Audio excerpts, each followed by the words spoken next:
अस्सलाम वालेकुम दोस्तों, क्या हाल चल। अल्हम्दुलिल्लाह हम काफ़ी बेहतर हैं पहले से और उम्मीद करते हैं कि आप सब लोग भी खैरियत से होंगे। आज 31 अक्टूबर है और दिन है इतवार का।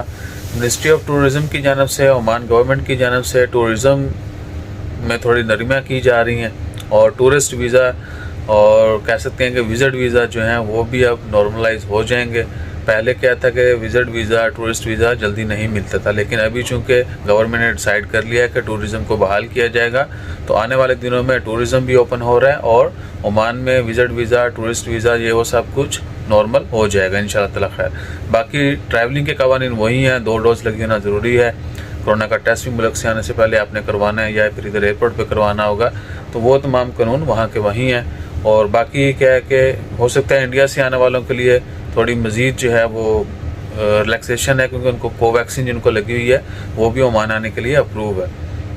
और दूसरा ये भी कि इंडिया फ़्लाइट के हवाले से चल रहा है, वो हर महीने एक्सटेंड हो रही है इंटरनेशनल फ़्लाइट्स, लेकिन जो ओमान से या जीसीसी है, बहुत सारे ममालिक से एयर बबल एग्रीमेंट उनका है, वो फ़्लाइटें चल रही हैं, यानी वीकली 2-2 फ़्लाइट हैं और मखसूस सिटीज़ के लिए हैं। तो वो बैन कई महीनों से, बल्कि 1 साल से ज़्यादा हो गया है, वो बैन चल रहा है। लेकिन तंबाकू जो है वो धड़ल्ले से शेयर किया जाता है, इंडिया की फ़्लाइट पाबंदी, इंडिया फ़्लाइट्स बैन, ब्ला ब्ला ब्ला ब्ला। तो लोगों को लगता है यही है खबर देखने के बाद, इवन के थंबनेल पढ़ने के बाद, कि जी शायद यहाँ से जाने वाली या वहाँ से आने वाली फ़्लाइटें बंद होंगी। ऐसा नहीं, एयर बबल एग्रीमेंट के साथ सब कुछ नॉर्मल। तो अपना ख्याल रखिए। फ़ोन आ रहा है, मैसेज भी आ गया। जज़ाकल्लाह, अल्लाह हाफ़िज़।